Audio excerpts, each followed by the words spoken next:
Welcome back to the Deep Dive. Today we are strapping in for, well, what might be our most volatile and insightful set of source material yet. Absolutely. We're looking at the Q3 2025 report from Precious Shipping, that's PSL.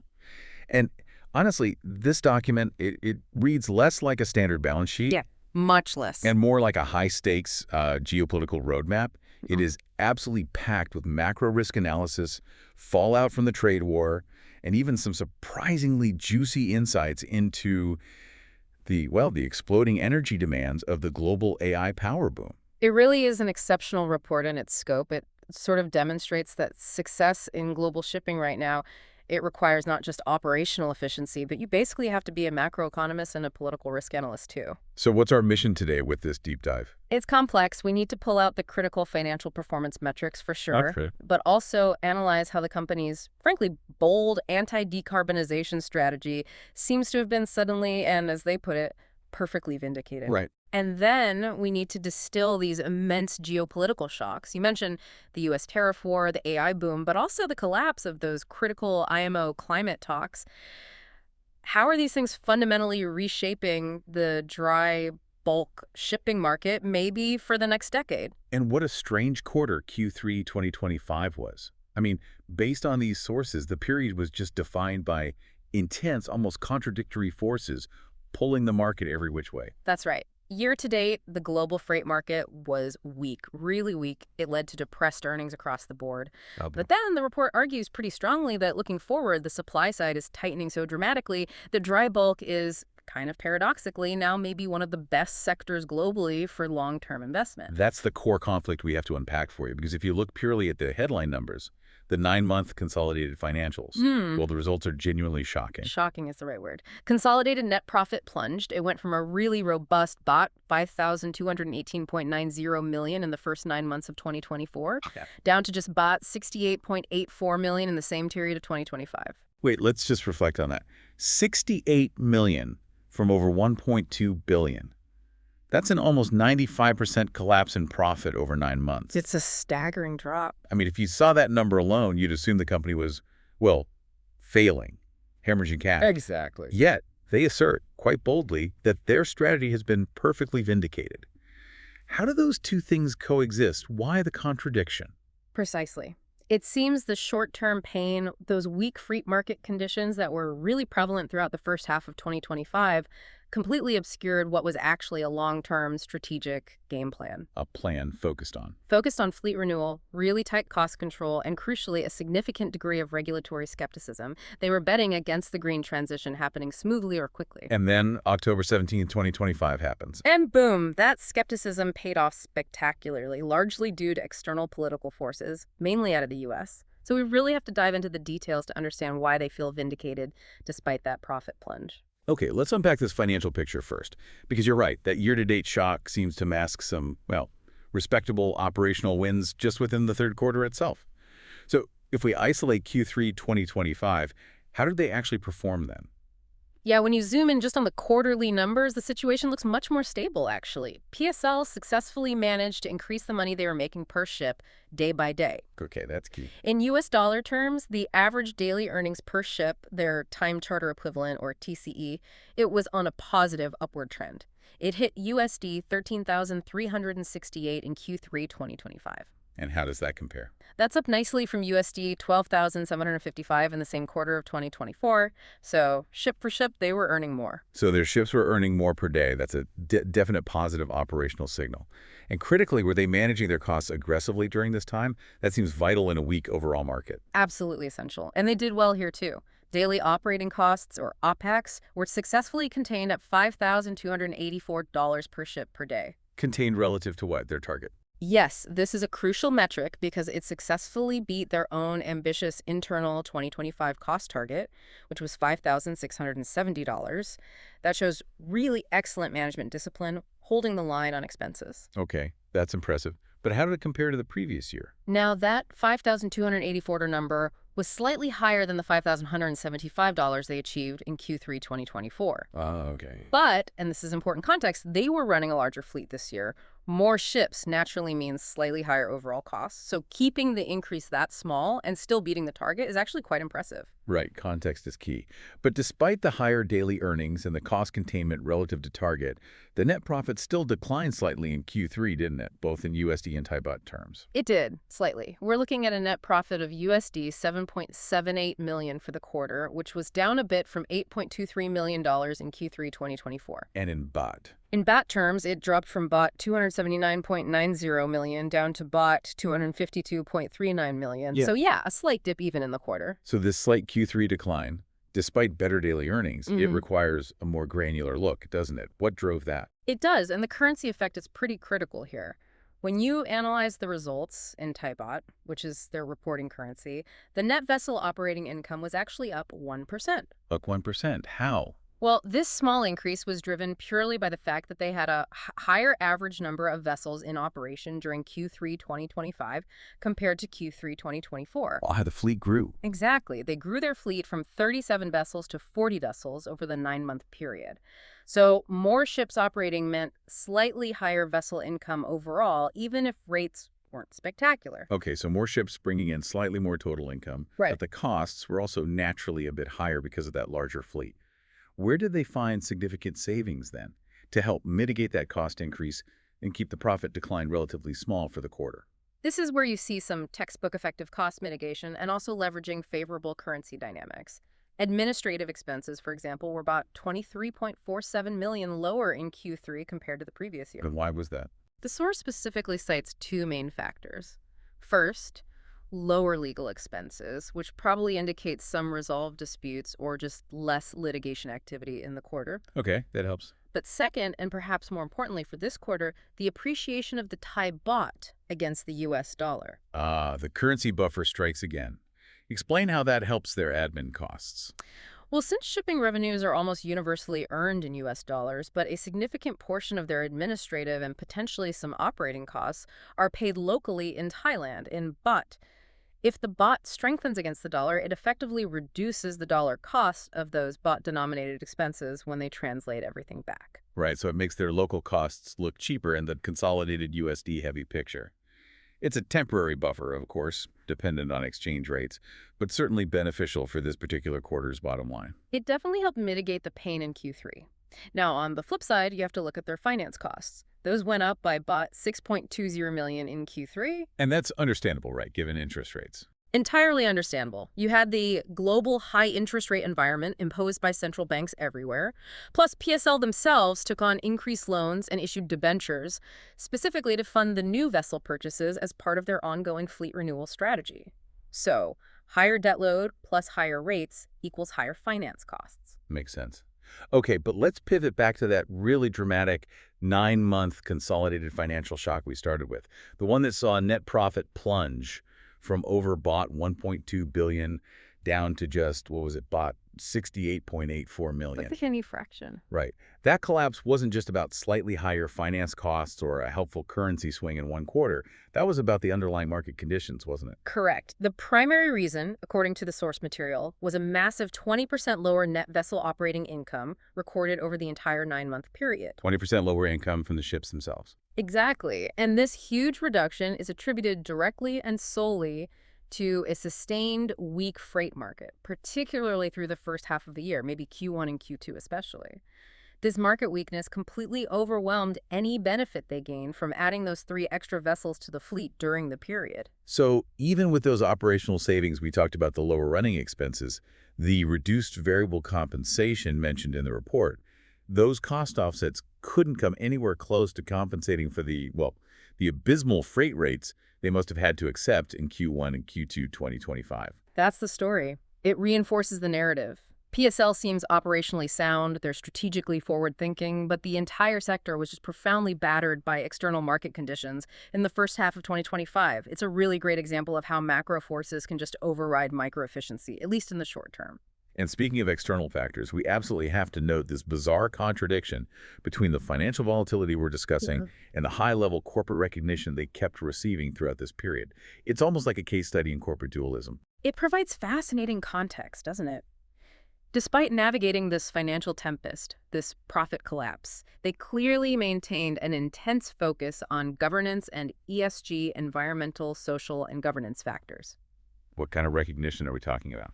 Well, they achieved their second recertification under Thailand's Collective Action Against Corruption Initiative, the CAC. They secured a very strong AA rating in the Stock Exchange of Thailand's ESG rating for 2024. And they maintained an excellent corporate governance rating for, get this, 16 consecutive years. 16 years of excellent governance while profits evaporate in 9 months. They're essentially winning gold medals in ethics and compliance while simultaneously struggling for maybe a bronze in net profit for the period. That's a good way to put it. And this commitment, it doesn't seem to be just internal window dressing either. They were recognized externally as climate action leaders. And critically, they won Best Sustainability-Linked Bond Transportation at the Asset AAA Sustainable Finance Awards 2025. Okay, winning an award for a sustainability-linked bond is particularly interesting given their fleet strategy, which we'll get into. What does that signal? It signals a company intensely focused on maintaining long-term institutional investment appeal. They want access to green financing, they want that ESG halo, and they're achieving it even while their immediate fleet strategy, as we'll discuss, was explicitly avoiding the most expensive, cutting-edge green technology investments that many ESG funds might typically look for. That focus on long-term institutional appeal, on keeping those financing options open, that's absolutely crucial context when we look at their fleet strategy next, because that's where the high-stakes gamble on regulatory risk, a gamble that represented a massive divergence from typical ESG investment norms, seems to have really paid off for them. Okay, let's dive into that fleet strategy, and maybe let's start with performance against the benchmark indices, because here we see that even their relatively modern eco-ships are still subject to the turbulence of the market. Right. The report shows their smaller vessels generally underperform the market indices in Q3, especially the small handysize ships, excluding their specialized cement carriers, which underperform the Baltic Handysize Index, BHSI, by a huge negative 19.2%. That's a big gap. The index average was $13,025 per day, so they were earning significantly less than that. And the Supermax vessels also lagged behind. They did. They underperformed the Baltic Supermax Index, the BSI 58, by a significant negative 15.4% against an index average of $15,061 per day. So underperformance there too. Now, does the source material offer any reason for that quite substantial gap, especially in the handies? It does offer a partial explanation, a bit of crucial context. It notes that the small handysize and supermax ships they operate are typically older, or perhaps smaller within their class, and critically, they are geared vessels. Gear meaning they have their own cranes. Exactly. They have their own cranes, which allows them to operate in ports that lack shore-based cargo handling facilities. The report suggests these specific ship types are generally rated about 15% below the standard index ships, primarily because they are designed to service those off-the-beaten-path smaller ports that the larger, gearless, index standard ships simply can't access. So part of the underperformance might be structural to the niche they serve. Okay, that makes sense. They trade flexibility for potentially lower headline rates compared to the index vessels, but the strategy seems to be working better on their larger, newer ships, right? Yes, that's where the picture improves significantly. Their large handy-sized vessels actually outperform the BHSI by 2.0%. That's a positive sign. Beating the market. And their modern Ultramax ships, while still underperforming the relevant index, the BSI 63, did so by a much more manageable negative 6.8%, earning $15,934 per day. This suggests that the newer, larger eco-ships they've been acquiring, particularly secondhand, are performing much closer to, or even above, the market average. It helps validate their choice in fleet renewal targets. And this performance feeds directly into their chartering strategy, doesn't it? Which seems designed to act as a powerful shock absorber against market volatility. Absolutely. They aren't just riding the highly volatile spot market day to day. They are actively locking in future revenue streams when they see rates they consider favorable. They're playing the long game here. The stated strategy is to charter ships out on longer-term contracts whenever it's practical and, crucially, economically viable for them. And they've built up a really phenomenal forward book. Looking ahead, they have a 4-year rolling book with 22.3% visibility. That means nearly a quarter of their available ship days for the next 4 years are already contracted out. Wow. And what does that translate to in dollar terms? It translates to USD 249.74 million in guaranteed future revenue, locked in regardless of where the spot market goes in the meantime. That's a significant buffer. And what about the rates they've locked in? Are they attractive? Especially considering the weak performance in the first 9 months of 2025. The fixed rates they secured look excellent in hindsight, particularly for the coming years.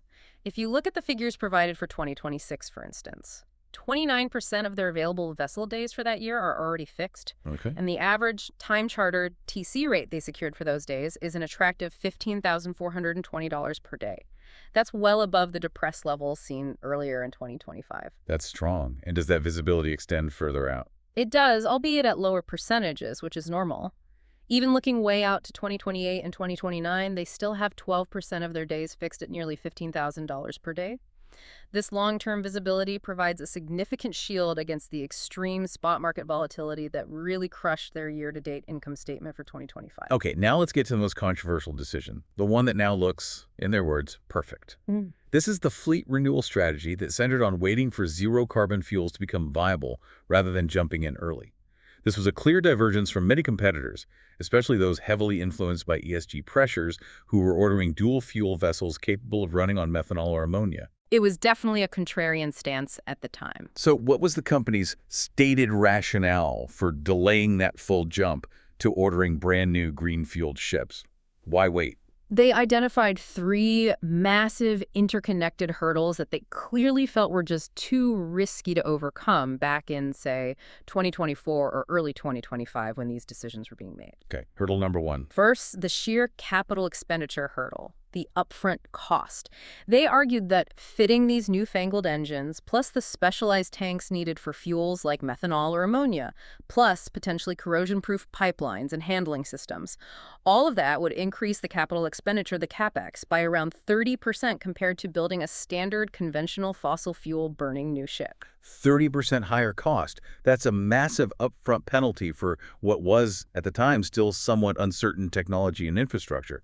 That's a huge corporate bet to place. A huge bet, exactly. Second was the logistical hurdle, and this is highly specific to PSL's particular fleet profile and trading patterns. Go on. Remember, their geared ships, the ones with cranes, are specifically designed to visit smaller ports, often described as off the beaten path. These aren't the major global hubs. Right.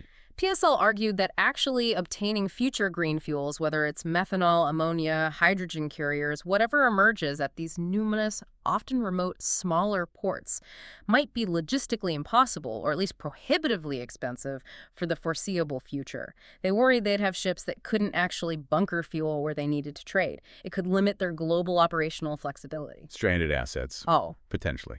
Okay, and the third hurdle. The client hurdle, the charterers.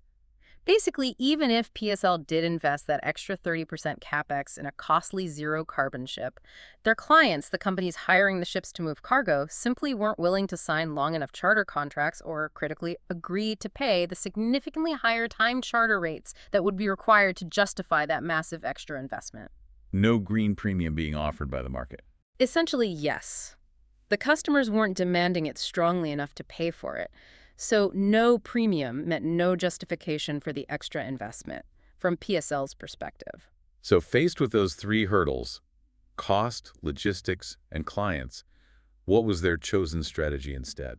Their chosen strategy was, well, prudent, though, as you said, criticized by some ESG advocates at the time. It involved several steps. Sell off their older, less efficient non-eco ships, which they did in 2024.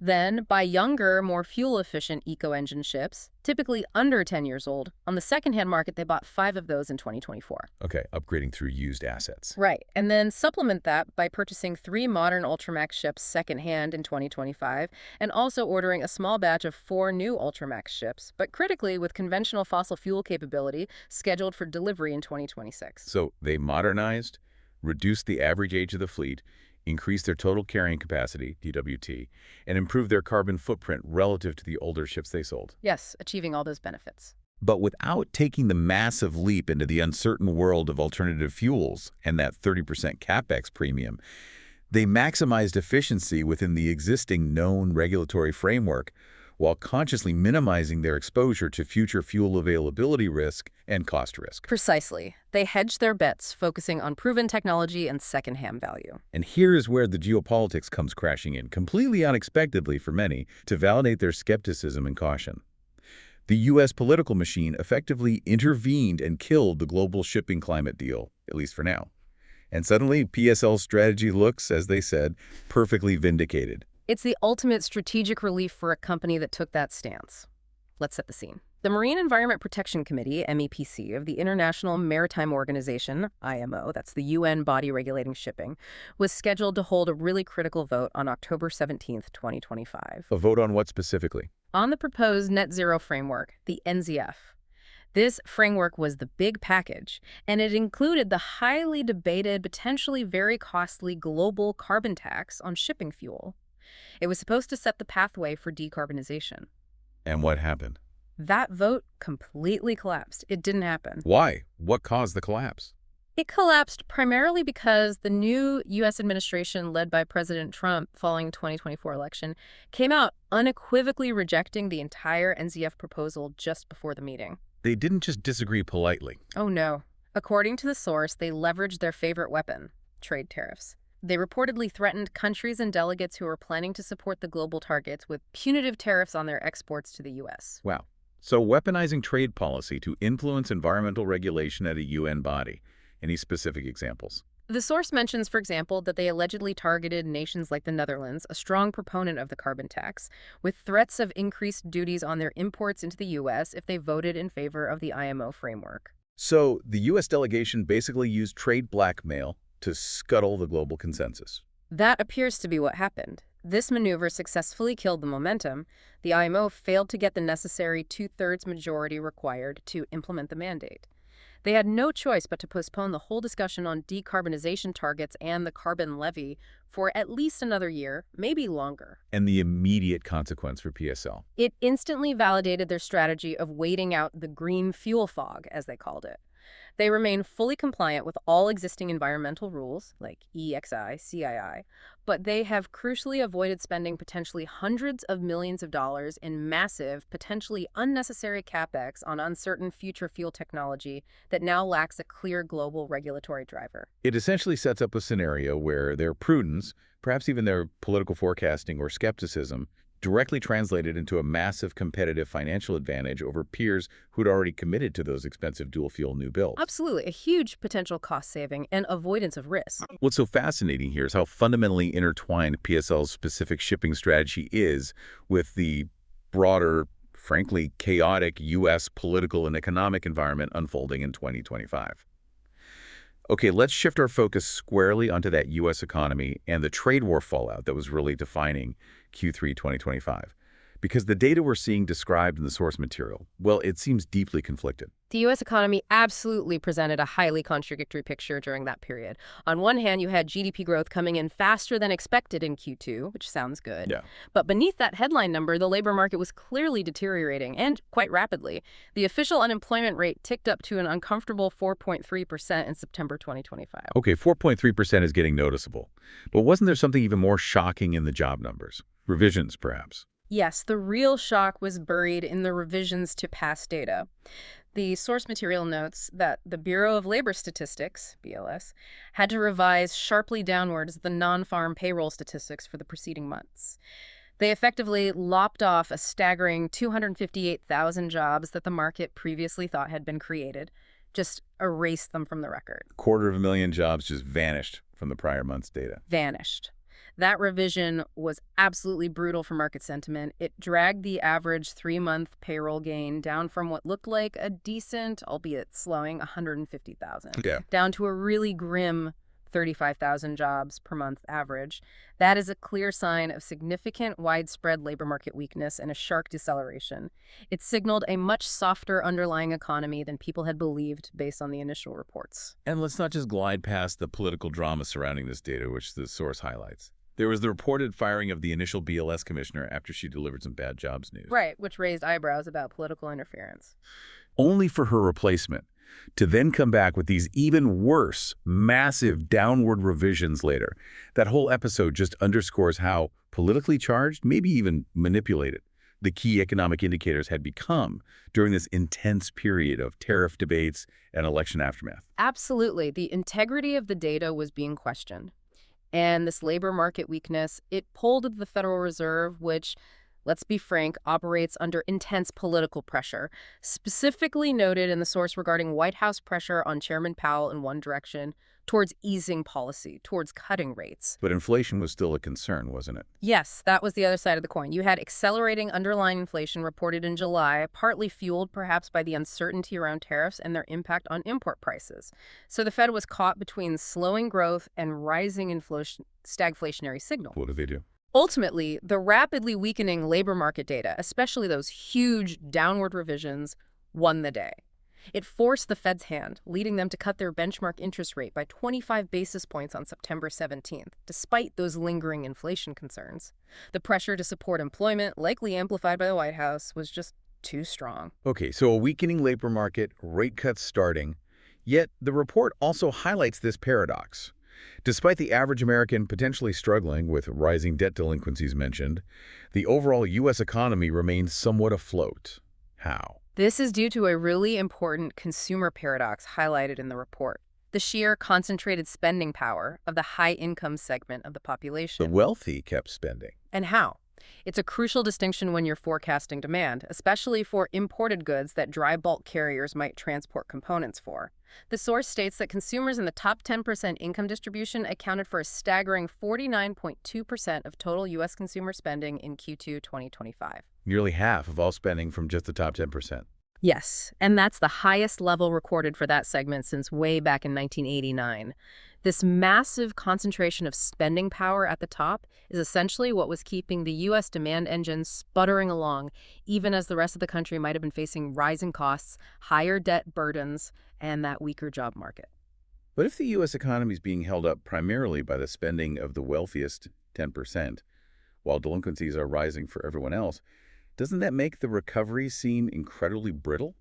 Does PSL's demand forecast, or the report's analysis, account for that high degree of domestic risk? It seems like a very narrow base for demand. That's a very fair point. It suggests that demand for high-end consumer goods, luxury items, might remain resilient, driven by that top segment. But mass market commodity demand, intermediate goods for manufacturing consumed by the broader population, that could be significantly weaker or more vulnerable. Which makes the impact of the trade war even more critical for shipping volumes, right? Exactly. And this is where we need to talk about the tariff reality. The trade tariff situation, described colorfully in the report as a train wreck, finally reached its first major stop.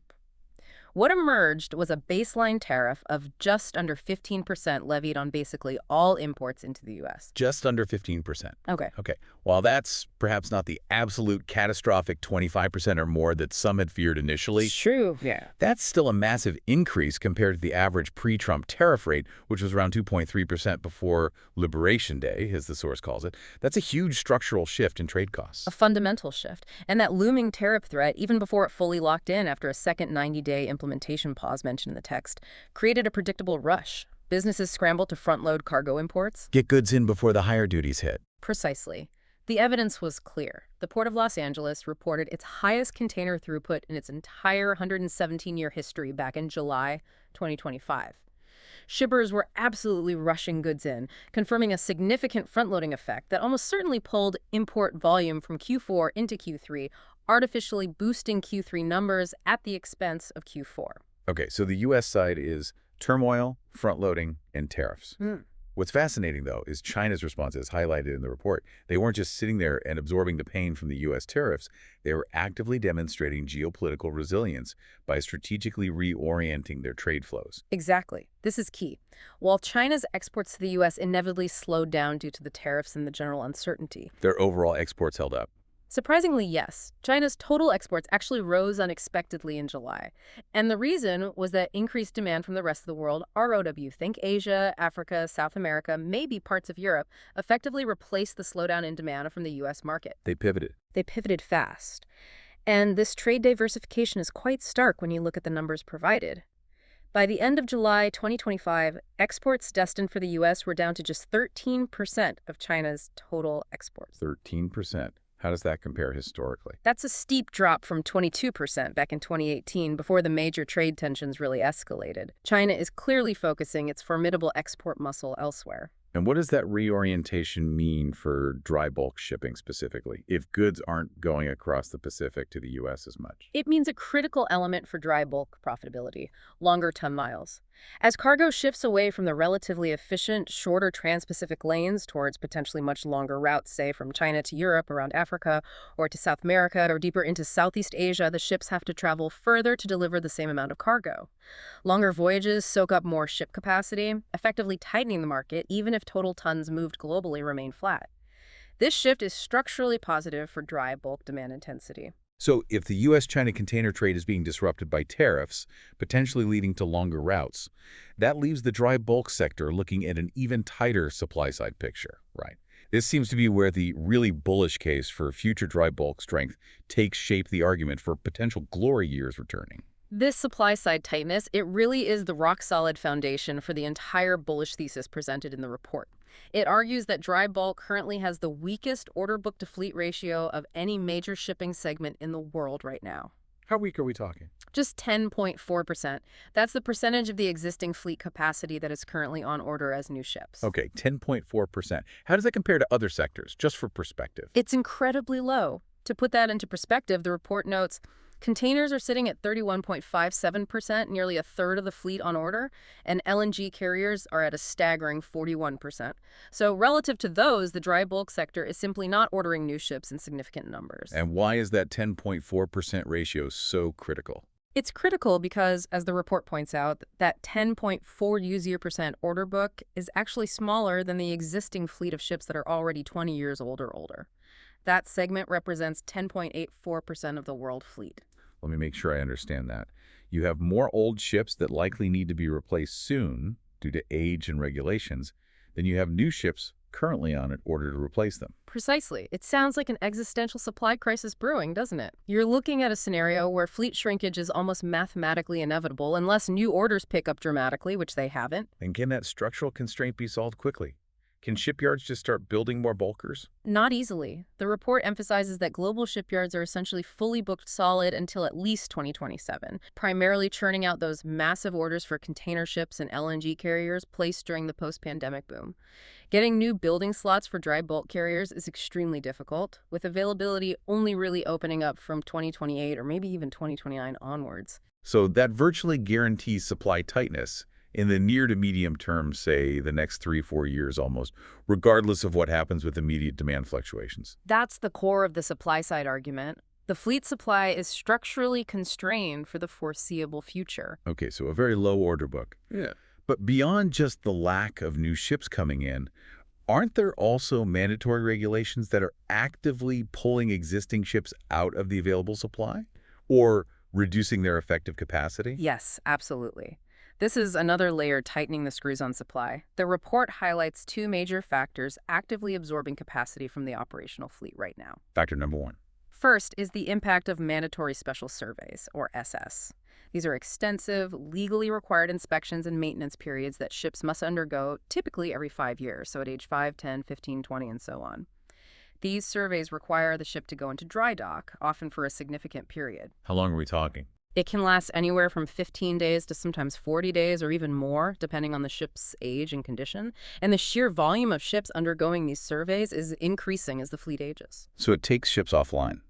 How much capacity does this remove? The report projects that this SS activity alone will reduce the available supply of geared bulkers, the types PSL operates, by about 2.3% in 2025 and another 2.2% in 2026.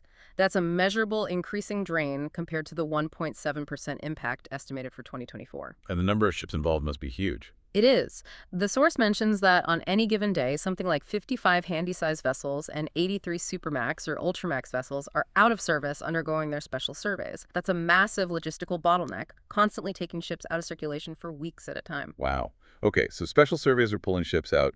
What's this second major capacity absorber? The second one is related to those energy efficiency regulations we touched on earlier, the ones PSL was cautious about investing heavily to meet future versions of. These are the existing rules, like EEXI, Energy Efficiency Existing Ship Index, and the resulting operational measure, EPL, or engine power limitation. Right. The rules designed to reduce carbon intensity from existing ships. How do they absorb capacity? EPL, engine power limitation, essentially forces many older, less efficient ships to physically limit their engine output to meet the required efficiency standards.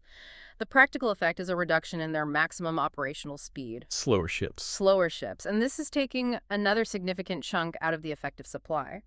The report estimates this impact at around 3.5% of the geared fleet supply being effectively removed due to these forced speed reductions. Yeah. PSL themselves note their own fleet has already suffered an average 1.5 knot speed reduction due to EPL compliance. And slower ships mean? Slower ships mean it takes longer to complete voyages. To move the same amount of cargo over the same distance, you now need more ships or more ship days. It structurally increases ton-mile demand, effectively tightening the supply-demand balance further. Okay, so the supply side picture looks incredibly tight. Historically low order book, shipyards full, mandatory surveys taking ships offline, and efficiency rules forcing ships to slow down. It's hard not to be bullish on supply. Now let's look at the demand side. Is China, the main engine of dry bulk demand, still importing major commodities like iron ore and coal? Or have their economic slowdown fears and the property crisis finally stifled bulk demand entirely? Despite those concerns, the report indicates that demand, particularly from China, remained remarkably resilient through the first 9 months of 2025, driven largely by China's strategic push for self-sufficiency, infrastructure stability, and energy security. Let's break it down. Iron ore. Iron ore imports into China for the first 9 months of 2025 were only marginally down compared to the previous year, just 0.1% lower, coming in at a massive 917.7 million metric tons. And significantly, prices held reasonably firm, staying mostly above $100 per ton, suggesting demand was still solid. And what about the source of that iron ore? Is it coming from nearby Australia or further away? That impacts ton miles. That's a crucial detail the report highlights. Brazil's iron ore exports to China actually increased in the first half of 2025, and the giant miner Vale resumed operations at its Capanema mine complex, which is expected to add another 15 million metric tons per year to exports, mostly long-haul ore destined for China. So this shift towards more distant Brazilian ore, away from closer Australian supply, is inherently positive for ton-mile demand. Longer voyages, more ship demand. Okay, what about coal? We hear so much about the energy transition. Is coal demand fading? Not according to this Q3 report. In fact, coal imports into China rebounded sharply in August 2025, jumping 20% month over month. Why the surge? Several factors. Intense heat waves across China required significantly more power generation for air conditioning. At the same time, domestic coal production was lower due possibly to mine safety inspections, and coal inventories at power plants had fallen. So utilities had to ramp up imports to ensure energy security and meet that peak power demand.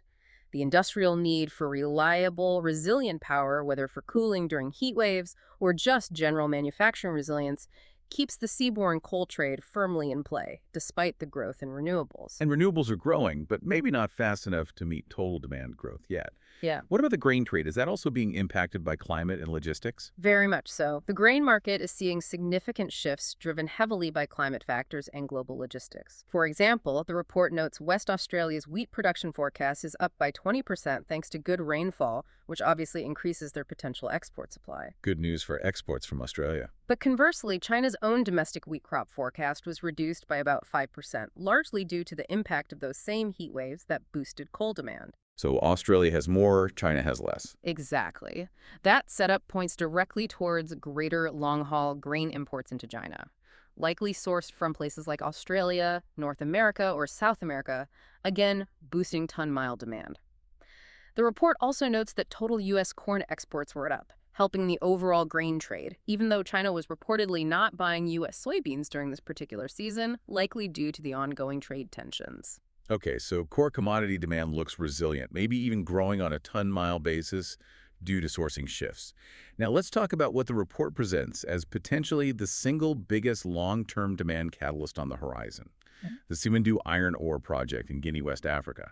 This sounds like the definition of a ton-mile intensity boom, but the logistics sound incredibly complex. Simandou is absolutely massive. It's widely seen as a genuine game changer, particularly for the large Cape-size vessel market, but its impact inevitably trickles down to benefit smaller ship segments like PSL's fleet as well. When does it start, and what's the scale? The project is slated to start exporting its first shipments of very high-grade iron ore fines in Q4 2025, so right about the time in this report. And it's expected to ramp up incredibly quickly, reaching a target export volume of 120 million metric tons per year by 2027. 120 million tons a year. Where is it going? Overwhelmingly, it's destined for steel mills in China, and crucially, the voyage from Guinea in West Africa around the Cape of Good Hope to China is one of the longest possible iron ore routes in the world. This immediately adds a huge amount of global ton-mile demand to the equation as soon as it starts flowing. But you mentioned complex logistics. What's the issue? Isn't it just load the ore onto big ships and sail? That's the multi-billion-dollar problem. The port infrastructure being built at the mine site in Guinea has a significant operational constraint. The water depth is only about 11 meters. 11 meters. Yeah. It's quite shallow for loading iron ore, isn't it? Extremely shallow. It means the port absolutely cannot accommodate the giant Cape-size bulkers, let alone the even larger Newcastle Maxes or very large ore carriers, VLOCs, that are typically used for such long-haul, high-volume iron ore transport to maximize economies of scale.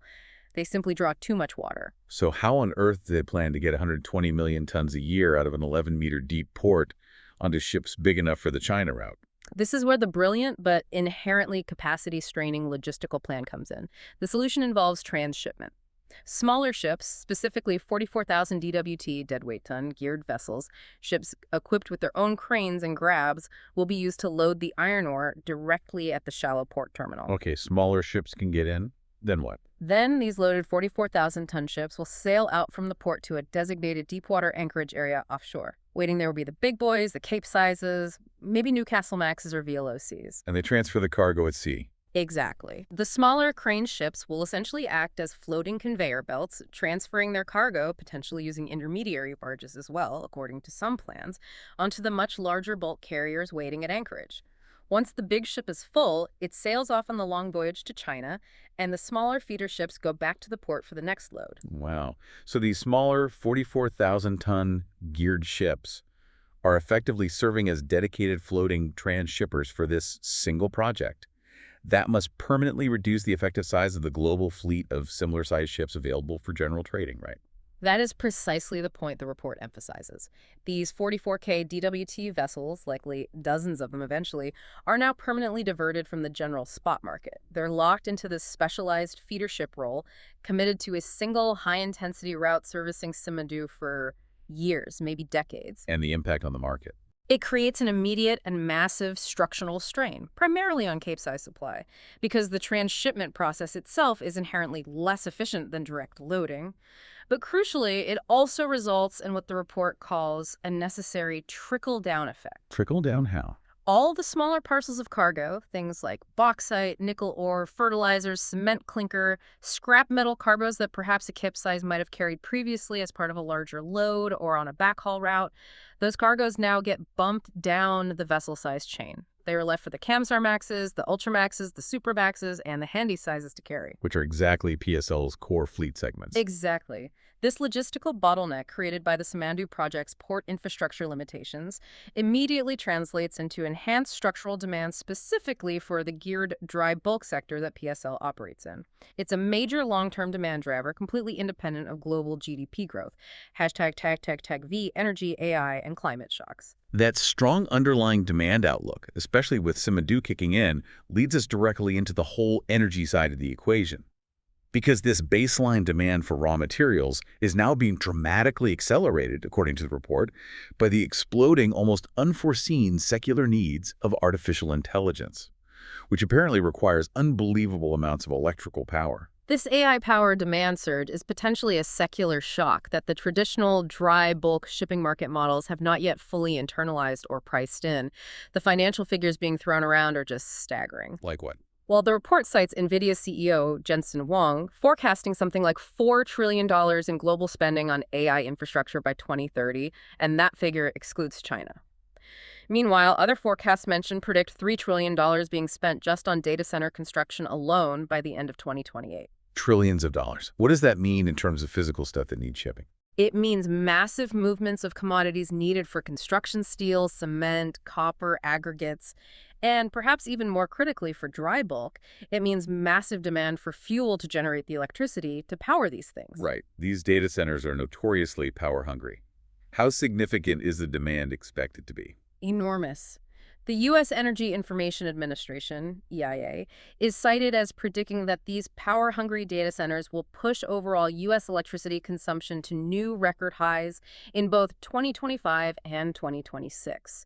This isn't cyclical demand tied to the economy, it's relentless structural demand growth from this new industry. And looking further out. The projections get even more eye-watering. U.S. power demand specifically from data centers is forecast to potentially double by 2035. At that point, they could account for almost 9% of all electricity demand in the entire United States. 9% just for data centers. That's incredible growth. And what's the political economy angle here for dry bulk? How is the U.S. planning to meet that surge? This is where policy intersects directly with dry bulk demand. The report states that the Trump administration is explicitly pushing existing coal-fired power plants to delay their planned retirements, specifically to meet this anticipated surge in electricity demand from AI and data centers. So AI is literally keeping coal plants open longer. That appears to be the policy direction, which of course effectively guarantees continued strong demand for dry bulk shipments of thermal coal to feed these power plants that might otherwise have shut down. Policy supporting high-tech infrastructure build-out is directly translating into demand for traditional commodities.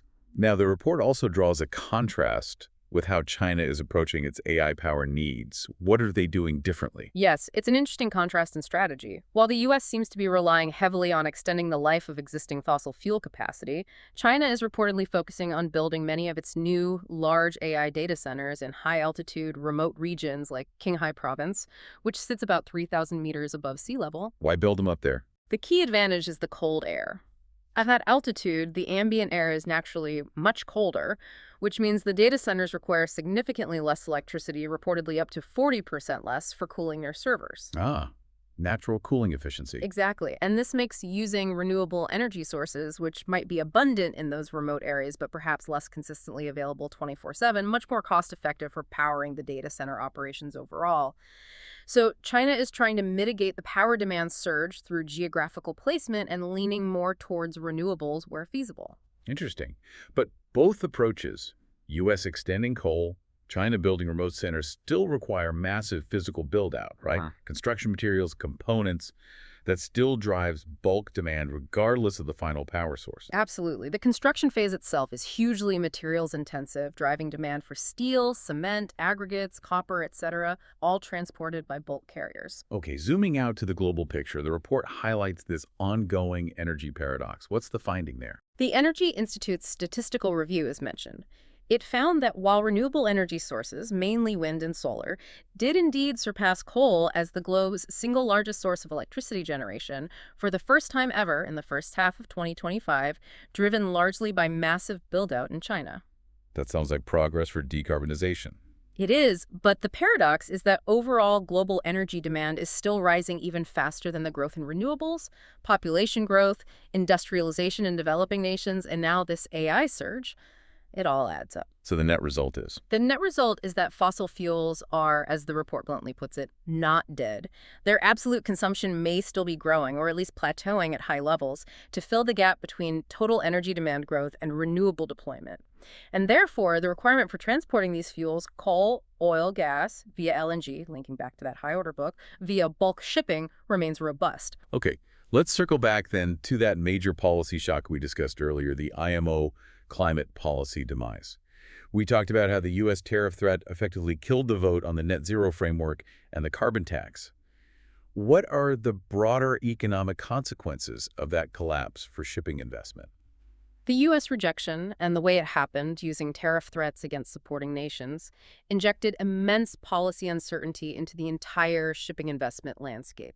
It basically signaled that global climate regulations for shipping could be subject to the political whims of a single powerful nation. And what does that uncertainty do? The Getting to Zero Coalition, which is a key industry group pushing for decarbonization, warned immediately that this kind of delay and uncertainty risks derailing large-scale investments in crucial areas like alternative fuel production infrastructure, methanol, ammonia plants, etc., and the actual ordering of new vessels designed to run on these fuels. Why would it derail investment? Because ship owners, financiers, energy companies, They are now far less likely to commit the huge sums of money needed. Remember that 30% capex increase for alternative fuel ships. Mhm. If the global regulatory framework that would require those fuels and technologies is perceived as unstable, unreliable, and constantly subject to geopolitical veto or reversal, why invest billions based on rules that might change dramatically next year? So this instability, ironically, rewards the cautious approach taken by companies like TSL, who decided to wait and see. Absolutely. Their skepticism about a smooth, globally enforced transition looks much more prudent in the harsh light of this political reality. And finally, within this section on energy and climate, we cannot ignore the direct impact of climate change itself on shipping demand. The report argues it's actually driving demand through volatility and destruction. It seems perverse, but yes, extreme weather events, which are becoming more frequent and intense due to climate change, often increase ton-mile demand in multiple ways. How so? Give us some examples from the report. We already mentioned the extreme heat in China that reduced their wheat crop by 5%, necessitating more long-haul grain imports to fill the gap. The report also likely refers to events like massive flooding, which sadly occurred in parts of Europe and Asia. These floods destroy infrastructure, requiring subsequent long-haul imports of rebuilding materials like steel, cement, and lumber. They can also destroy crops locally, again requiring more long-haul grain imports to feed populations. And the heat waves themselves. They increase the need for power generation, primarily for cooling, which, as we saw with China, can directly fuel the coal trade if renewable or hydro capacity is insufficient or stressed. So climate volatility, paradoxically perhaps, keeps the dry bulk ships exceedingly busy responding to these disruptions and rebuilding efforts. Before we get to the wrap-up, we should quickly cover how PSL approaches the more direct geopolitical risks in maritime operations, specifically concerning sanctions and physical security hotspots, because this also fundamentally affects fleet availability and safety standards globally. Right. And the philosophy presented in the source material on sanctions is quite critical, isn't it? It frames them as potentially counterproductive. It does. The report argues quite strongly that sanctions are often akin to war by another name. It suggests they frequently fail to achieve their primary goal of altering the target regime's behavior, but instead create immense, often unintended, negative collateral damage, particularly impacting global safety standards in shipping. And how does that collateral damage manifest in shipping? The key unintended consequence highlighted is the creation and proliferation of the so-called shadow fleet, or dark fleet. These are typically older vessels, often tankers carrying sanctioned oil cargoes, but potentially bulkers too, operating outside the mainstream system. Outside how? Crucially, they are often excluded from coverage by the major reputable international group IGP&I clubs, which provide essential liability insurance. This means they might be sailing with substandard insurance or potentially no insurance at all, often with questionable maintenance standards and crew qualifications. Creating environmental and safety risks. Exactly. The report calls it an accident waiting to happen. These poorly maintained, potentially uninsured vessels navigating busy shipping lanes pose significant risks of collisions, groundings, and major pollution incidents. But the report then throws in an interesting curveball with that Singapore collision example.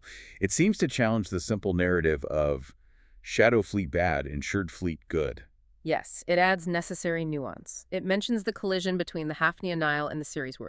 In the aftermath, the Singapore authorities ended up charging officers from the Hafnia Nile, which was operated by Hafnia, a well-regarded, mainstream, fully insured tanker company. So the good guys face charges. Precisely. It serves as a reminder that liability and poor safety practices aren't automatically confined just to the stereotyped shadow fleet. Accidents can happen, and negligence can occur even within the most compliant and well-managed operators. It's a point of caution against making blanket judgments about entire segments of the fleet based purely on insurance status or flag registry. Risk management is complex. Okay, given those risks, sanctions, shadow fleets, general operational hazards, what is PSL's own stated risk mitigation strategy? How do they approach these dangers? Their policy, as stated in the report, is crystal clear and pretty uncompromising. They prioritize the safety and well-being of their seafarers above chasing potentially higher profits in dangerous areas. How does that translate into operational decisions? They explicitly state that PSL does not sail its ships through the Bab el-Mandeb Straits or the Red Sea due to the ongoing Houthi attacks on shipping there. They also explicitly state they do not permit their vessels to trade to ports in Ukraine or Russia, given the war situation. So they are willingly sacrificing potentially lucrative charter opportunities in those regions for the sake of safety. Yes, they're choosing to avoid areas where their crews could be put in harm's way, even if it means foregoing the unusually high profits that can sometimes be earned on those high-risk routes. Beyond just avoiding areas, do they suggest any broader industry mechanisms to manage these risks? Yes, the report notes an industry push, which PSL seems to support, towards using market forces more effectively to disincentivize transits through high-risk areas. The suggestion is essentially to allow the extra war risk insurance premiums for zones like the Red Sea to rise to such a high level. Make it prohibitively expensive. Exactly. Jack up the insurance costs to the point where sailing through the Red Sea simply loses its economic charm, as the report puts it. Let the cost make the decision for owners, naturally diverting traffic to safer, albeit longer routes, rather than relying solely on naval patrols to protect ships choosing to run the gauntlet. Okay, we have covered a huge amount of ground. We've navigated a really complex Q3 for PSL, those weak financials year to date, sharply countered by what seems like a strong operational strategy, good cost control, and an even stronger outlook based on future supply tightness. Let's try to synthesize the core tension here for the listener one last time. I think the primary tension, the key takeaway, is this battle between the immediate, quite volatile market conditions we saw in 2025 and the underlying powerful structural strength building up on the supply side of the dry bulk equation. Right. Those supply constraints, we detailed the lowest order book in decades. Shipyards completely full, mandatory special surveys pulling ships offline, engine power limits forcing speed reductions. They are all fundamentally setting the stage for potentially a prolonged, strong run in the dry bulk sector in the coming years. The supply side looks incredibly supportive. But the demand side. But immediate demand remains highly volatile, doesn't it? It's caught in this global tug of war between China's strategic industrial planning and their need for commodities versus the unpredictable, often disruptive political decisions coming out of the U.S., like the tariffs or the rejection of the IMO climate plan. And now layered on top of all that, you have these new, exploding, relentless energy demands coming from the AI sector, which nobody really factored in a few years ago. So the immediate bad numbers we saw in the 9-month results really obscure this longer-term structurally bullish thesis. It sounds like the dry bulk market is, in a way, uniquely shielded by its specific supply-side situation right now, making it potentially quite resilient, even as global policy around trade and climate seems to be descending into a state of chaos. That's a good summary. You, the listener, hopefully now hold the key insights. You understand how PSL's somewhat controversial fleet strategy, their decision to wait on alternative fuels, was suddenly validated by that U.S. political intervention at the IMO. You see how new secular demand drivers, like the sheer energy needed for AI data centers and the complex logistical demands of massive new projects like Simonado and Guinea, ensure that fossil fuel movements and bulk commodity transport are likely to continue, maybe even rise, despite the energy transition narrative. So with the supply chain tightening so dramatically, with the Simandou effect just starting to come online and lock up significant chunks of geared vessel capacity, and with these unforeseen, potentially huge secular demand drivers like AI power needs exploding onto the scene, we have to ask the final provocative question, the one for you to ponder. Go ahead. Does the current market volatility, the weak numbers we saw in early 2025, just signal high short-term risk? Or could it actually be the prelude, the quiet before the storm, signaling the sector might be heading back towards the kind of sustained glory years that dry bulk experienced between, say, 2003 and 2009? A multi-year supercycle driven by structural supply shortage and new demand drivers. It's certainly a possibility that this report strongly hints at. Definitely something for you to consider as you watch the next set of earnings reports and market developments unfold.